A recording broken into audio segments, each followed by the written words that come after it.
કરીએ તો દ્વારકા જામનગર હાઈવે પર અકસ્માત સર્જાયો છે। અકસ્માતની ઘટના બની છે, જેમાં પુરંગા નજીક બસ પલટી મારતા અકસ્માત થયો। તો અકસ્માતમાં 25થી વધુ લોકો ઘાયલ થવા પામ્યા છે। અકસ્માતની ઘટના બની, જેમાં ઈજાગ્રસ્ત થયેલા લોકોને તાત્કાલિક સારવાર અર્થે હોસ્પિટલ ખસેડવામાં આવ્યા છે। બનાવની જાણ થતાં પોલીસ કાફલો ઘટનાસ્થળે આવી પહોંચ્યો હતો। 25થી વધુ લોકોનું રેસ્ક્યુ કરી સિવિલ હોસ્પિટલ ખસેડાયા હતા,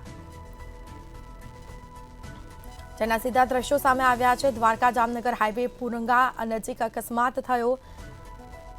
પુરંગા નજીક બસ પલટી મારતા અકસ્માતની ઘટના બની।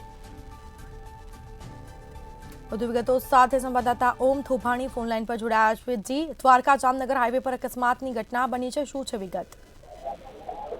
ખાસ કરીને વાત કરવામાં આવે તો દ્વારકા જે જામનગર પોરબંદરને લાગતો હાઈવે છે, અમદાવાદની બસ હતી જે દ્વારકા દર્શન કરવા લોકો આવી રહ્યા હતા, અને જે સૂત્રોમાંથી જાણકારી મળતી મુજબ ડ્રાઈવરથી કંઈક બ્રેક ન લાગતા આખી બસ છે એ પલટી મારી ગઈ હતી। આ બસ છે અમદાવાદની છે, અને ક્યાંય ને ક્યાંય એમાં નાના બચ્ચાઓથી કરીને પરિવાર સાથે 40થી 45થી વધુ લોકો હતા, અને એમાં 25થી વધુ લોકો ઘાયલ છે।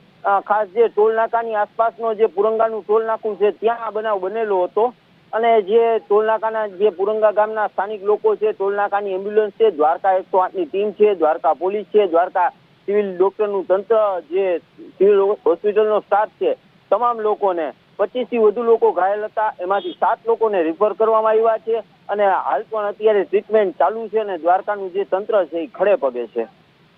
જી બિલકુલથી તમામ જાણકારી આપવા બદલ આપનો આભાર। તો અકસ્માતમાં 25થી વધુ લોકો ઘાયલ થવા પામ્યા છે, ઇજાગ્રસ્ત થયા છે। તમામ ઇજાગ્રસ્તોને હોસ્પિટલ ખસેડવામાં આવ્યા। બનાવની જાણ થતાં પોલીસ કાફલો ઘટનાસ્થળે આવી પહોંચ્યો હતો।